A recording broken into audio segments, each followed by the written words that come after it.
हो रही है? हो रही कि नहीं हो रही? कितना दिन हुआ माता जी को खत्म हुई? 13 दिन से ज्यादा हो गया, यानी तिरही नहीं कर रहे हैं। ये बताइए तिरही में क्या होता है? खाना खिलाते हैं और इसमें भी खाना खिलाया जा रहा है। बस 13 दिन के बजाय हम 16 दिन, 19 दिन, 20 दिन में कर रहे हैं। अंदर की दारू वही है, सिर्फ ऊपर का लेबल चेंज कर दिया गया है। क्या इससे फायदा होगा समाज का? समाज का भला होगा? नहीं होगा। अगर बदलनी है तो पूरी दारू बदल दीजिए, निश्चित ही आपको भला होगा। रैपर बदलने से आपका कल्याण नहीं हो सकता है। दूसरी बात, यहाँ शांति पाठ। शांति किस बात की? अशांति फैली है का घर में? ये तिरही क्यों करते हैं? यहाँ पे दादाजी बैठे हैं सबसे ज्यादा, और आप लोग बैठे हैं, तिरही क्यों करते हैं?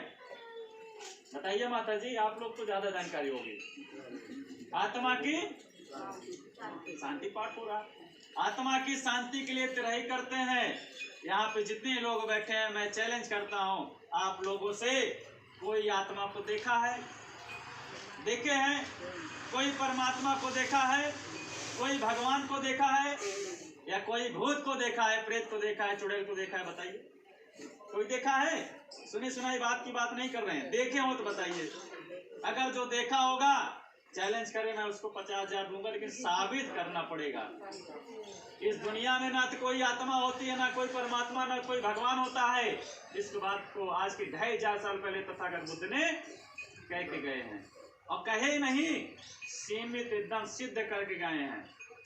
सम्मानित साथियों, इस दुनिया में कोई आत्मा, परमात्मा, भगवान नहीं होता है, और आत्मा परमात्मा होती नहीं है तो शांति किस बात की? शांति नहीं होना चाहिए, सही है कि नहीं? जब जो चीज होता ही नहीं है तो, लेकिन क्या है, अब किसी का माता मर जाती है, किसी का पिता मर जाता है, तो कहते हैं खाना खिलाओ, कुछ करो घर में, और नहीं करोगे तो आपके माता, अगर पिता है तो भूत बनेंगे, माता है तो चुड़ैल बनेगी, और चुड़ैल बनेगी, भूत बनेगी, तो किसको सताएंगी? पड़ोसी को, घर को सताएं, घर वालों को सताएंगे। इसलिए तिरही करते हैं, खाना खिलाते हैं। ये बताइए, यहाँ काफी माएँ हमारी बैठी हैं, आप लोग बताइए, जब आप लोग बच्चा जन्म लेता है, सारी रात अगर ठंडियों में बिस्तर गीला कर देता है बच्चा, उस गीले बिस्तर में माँ सोती है कि नहीं सोती? और बच्चे को सूखा करती है, सारी रात ठंडी में गीले बिस्तर में सोती है, और उस बच्चे को पाल पोस कर बड़ा करते, खिलाते, बड़ा करती है, उसकी शादी करती है, घर बनाती है और सुविधाएं देती है। क्या वह मारने की बात परेशान करेगी? तो सोचिए आप, अगर परेशान ही करना होता तो काहे ठंडी में सारी रात गीले बिस्तर में सोती? काहे दुख मुसीबत कैसा है कि आपको बड़ा करती? सम्मानित साथियों, कोई माँ मरने के बाद परेशान नहीं करेगा। अरे उस पिता की बात, भगवान बुद्ध और बाबा साहब भीमराव अम्बेडकर के बारे में काफ़ी बहुत जी ने आपको बता दिया है, और हम लोग भी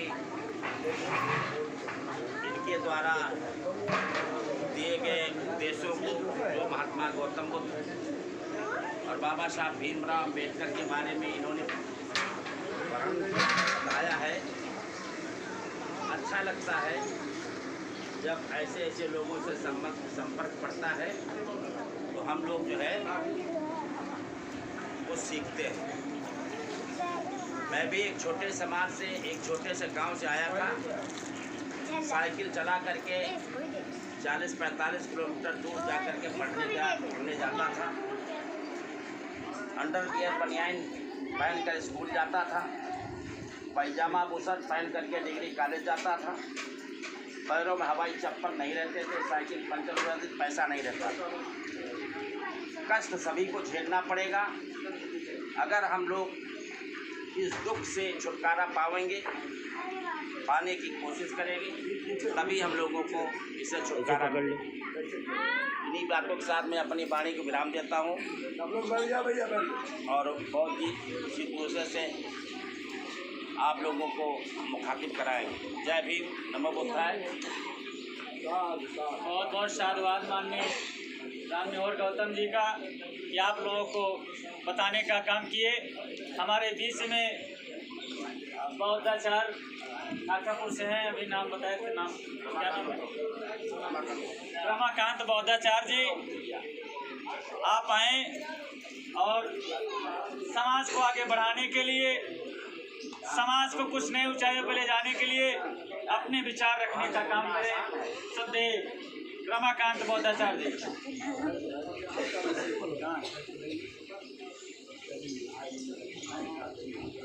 कहाँ है भैया रमाकांत? बोले साहब,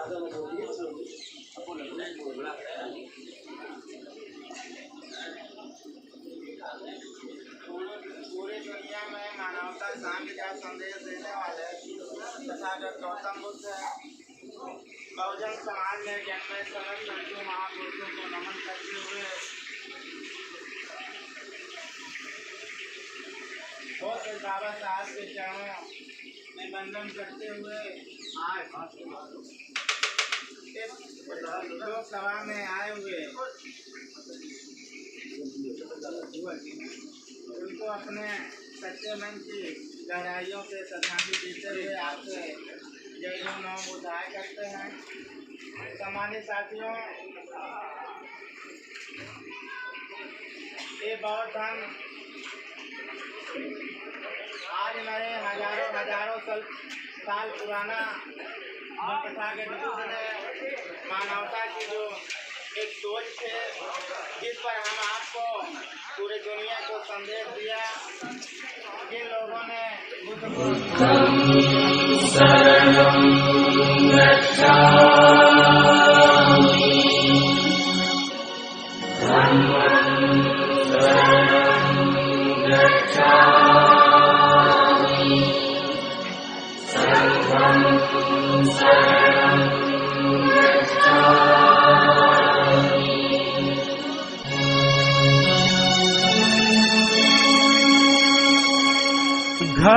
घबराए जब मन अनमोल,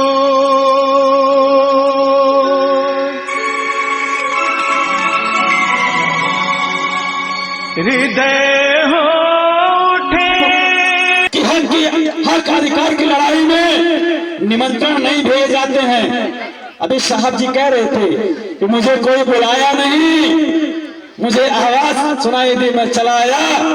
मैं कहना चाहता हूँ, मिशन हक और अधिकार की लड़ाई में निमंत्रण नहीं भेजे जाते। जिसका जमीर जिंदा है वह खुद चले जाते हैं, वह खुद चले जाते हैं। साहब का मिसरी है, जमीर जिंदा है, बाबा साहब की विचारधारा इनके रगों में है, इसलिए दौड़े चले रहे हैं। आप जैसे लोगों को समाज की बहुत जरूरत है। जिस दिन आप जैसे लोग समाज में हो जाएंगे, निश्चित ही समाज आगे बढ़ेगा। सम्मानित साथियों, मैं कहना चाहता हूँ कि आहों से पत्थर नहीं पिघलता। सम्मानित साथियों, आहों से पत्थर पिघलेगा, इस धोखे में मत रहना। आहों से पत्थर पिघलेगा, इस धोखे में मत रहना। तुम्हें कहीं इंसाफ मिलेगा, इस धोखे में मत रहना, इस धोखे में मत रहना। भारत के चर्रे चर्रे में सबका अपना हिस्सा है, बुला बुला के कोई देगा। इस धोखे में मत रहना, इस धोखे में मत रहना। सम्मानित साथियों, भाग्य और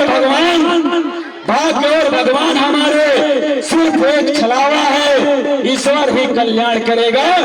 इस धोखे में मत रहना, इस धोखे में मत रहना।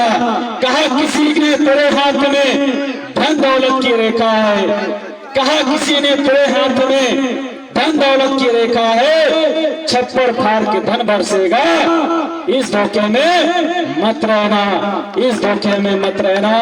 सम्मानित साथियों, ये बाबा साहब का संविधान है, ये बाबा साहब का कानून है। जो आपके पास धन है, दौलत है, मान सम्मान है, ना तो कोई ईश्वर, ना तो कोई भगवान, ना तो कोई खुदा, ना तो कोई ईश्वर आपको देने आएंगे। अगर कोई देगा तो हम सिर्फ और सिर्फ भारतीय संविधान आपको देगा। सम्मानित साथियों, मैं कहना चाहता हूं, ना तो हिंदू खतरे में है, ना तो मुसलमान खतरे में है। सम्मानित साथियों, ना तो हिंदू खतरे में है, ना तो मुसलमान खतरे में है। धर्म का चश्मा उतार कर देखो यारो, इस भारत देश का संविधान खतरे में है, इस देश का संविधान खतरे में है। बहुजन समाज का उत्थान नहीं होने वाला है।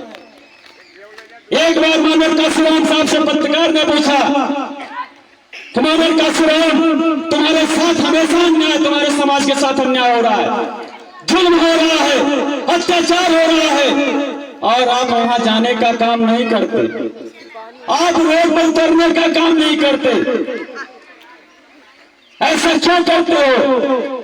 मानव काशीराम साहब ने कहा कि आपकी बात सत्य है, 100% सत्य है कि हमारे समाज के ऊपर जुल्म, अत्याचार, अन्याय हो रहा है, और मैं वहां नहीं जाता हूं। इसका बहुत बड़ा कारण है। मैं आपसे पूछना चाहता हूं कि सवाल ये नहीं है कि हमारे समाज के ऊपर जुल्म, अत्याचार हो रहा है। सवाल इस बात का है कि हमारे जुल्म समाज के, बहुजन समाज के ऊपर जुल्म, अत्याचार होता ही क्यों है? तो मानव काशीराम साहब ने निष्कर्ष निकाला कि जिस दिन हमारा समाज, बहुजन समाज के लोग सत्ता पर चले जाएंगे, इनके ऊपर जुल्म, अत्याचार, अन्याय होना बंद हो जाएगा। सम्मानित साथियों, आप लोग अनुभव कर सकते हो, जो शासक वर्ग है उसके साथ कोई जुल्म होता हो, बताइए हमें। तो सम्मानित साथियों, आपको शासन सत्ता पे जाना होगा, आपको आर्थिक रूप से, शैक्षिक रूप से, सामाजिक रूप से मजबूत होना पड़ेगा, तब जाके आपके ऊपर जुल्म, अत्याचार बंद होगा। नहीं तो आपके ऊपर जुल्म, अत्याचार बनने वाला नहीं है। आज अगर मध्य प्रताप करें होगी तो कल इलाहाबाद में होगी, परसों लखनऊ में होगी, पूरे भारत में होगी, आप रोक नहीं पाएंगे। अगर जिस दिन आप शासन सत्ता में हो जाएंगे, जुल्म, अत्याचार होना बंद हो जाएगा।